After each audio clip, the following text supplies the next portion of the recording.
के लिए मजबूर करना गलत है असं अबू आझमी म्हणतात।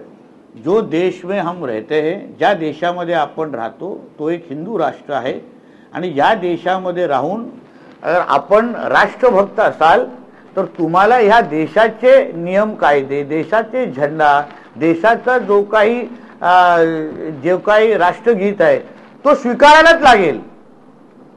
नाहीतर तुम्हाला पाकिस्तान आणि कराची आणि बांगलादेश जाण्यामध्ये तुम्हाला कोणी थांबवलेलं नाहीये, पण आमच्या देशामध्ये राहून आमच्या देशाला तिरंगाला तुम्ही स्वीकारत नसाल, आमच्या राष्ट्रगीताला अगर तुम्हाला स्वीकारत नसाल ना तर तुम्हाला आमच्या देशामध्ये राहण्याचा काही अधिकार नाही। मी नेहमी सांगितलेलं आहे की आम्हाला राष्ट्रभक्त मुसलमानांची काही त्यांच्यामध्ये आम्हाला तक्रार नाही, पण असे हे जे काही हिरवे कार्टे आहेत जे आमच्या देशामध्ये राहूनच आमच्या राष्ट्रगीताला स्वीकारत नाही, आमच्या तिरंग्याला स्वीकारत नाही, त्यांनी पाकिस्तानमध्ये जाऊन सांगावं ना की आम्ही हिरव्या झेंड्याला सलाम ठोकणार नाही, जिवंत तरी राहतील का?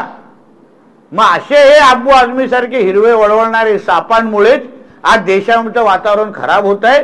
म्हणून ज्याला राष्ट्रगीत म्हणायचं नसेल, ज्याला आमचा तिरंगा स्वीकारायचं नसेल त्यांनी पाकिस्तान आणि बांगलादेशमध्ये निघून जावं, त्यांची जागा आमच्या हिंदू राष्ट्रामध्ये नाही।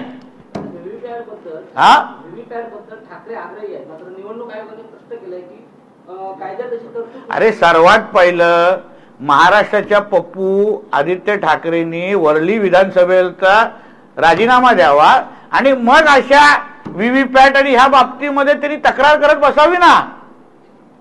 स्वतः ईव्हीएम वर निवडून आलेला आहे तेव्हा काय वाटलं नाही, मग तुम्हाला ईव्हीएम वर एवढी हरकत आहे ना, चला वरळीचा राजीनामा द्या आणि परत निवडून येण्याची हिंमत दाखवा, आम्ही काही हरतो, चला असेल हिंमत तर बोला, नाहीतर उगाच या म्यावम्यावला कोण महत्व देत नाही। सर बोगस आधार कार्ड प्रकरणी रोहित पवार गुन्हा दाखल झाला नाही, पण आता त्याच्यामध्ये नवीन गोष्ट नाही ना, बोगस माणसाकडून बोगसच आरेखाडे आणि कागदपत्र सादर होणार ना, त्याच्यामध्ये नवीन आश्चर्य करण्यासारखी काय गोष्ट आहे? ठीक, काय काय बघा, एक लक्षात घ्या, आदरणीय मुख्यमंत्री साहेब हा विषय हाताळत आहेत, ते स्वतः यांच्याबरोबर बैठक घेणार आहे अशी माझी माहिती आहे। म्हणून आदरणीय मुख्यमंत्रीच्या बैठकीसाठी आपण सगळ्यांनी थोडा संयम ठेवला पाहिजे।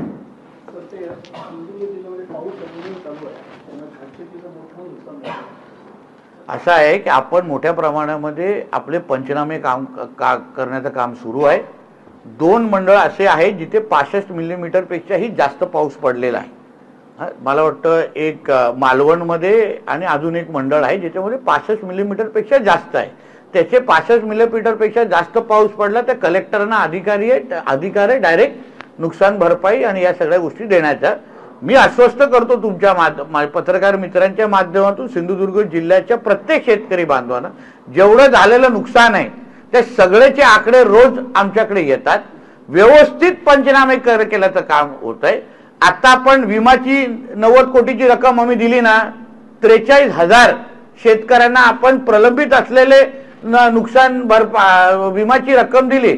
तसंच या पावसामध्ये ज्या ज्या शेतकऱ्यांचं भात शेतीचं नुकसान झालेलं आहे पंचनामे झाल्यानंतर जो फायनल आकडा येईल, जे फायनल अंदाज येतील त्याप्रमाणे जास्तीत जास्त नुकसान भरपाई मी कुठेही एवढंच देणार तेवढं देणार बोलणार नाही, पण प्रत्येकाला जास्तीत जास्त नुकसान भरपाई त्यांच्या नुकसानानुसार हे निश्चित पद्धतीने दिली जाईल, हे मी जिल्ह्याचा पालकमंत्री म्हणून शेतकऱ्यांना आणि जिल्हावासियांना आश्वस्त करतो। महाराष्ट्राचे सर्वमान्य दैनिक समर्थ गावकरी अहमदनगर, पुणे, नाशिक, जळगाव, धुळे, नंदुरबार, सोलापूर, कोल्हापूर, सांगली, सातारा, मुंबई, ठाणे, पालघर, रत्नागिरी, रायगड, सिंधुदुर्ग, नांदेड, उस्मानाबाद, बीड, औरंगाबाद, नागपूर, गडचिरोली, भंडारा, गोंदिया, अकोला, यवतमाळ, बुलढाणा येथून एकाच वेळी प्रसिद्ध होणारे एकमेव दैनिक, सर्वसामान्य जनतेचे खुले व्यासपीठ। संपादक आहेत विश्वासराव आरोटे। मोबाईल नंबर आहे 94 23 38 85 08। दुसरा मोबाईल नंबर 94 23 46 72 72। तिसरा मोबाईल नंबर 75 88 15 0001। वेबसाईट आहे asgavkari.com. मेल आय डी आहे aklgavkari@gmail.com.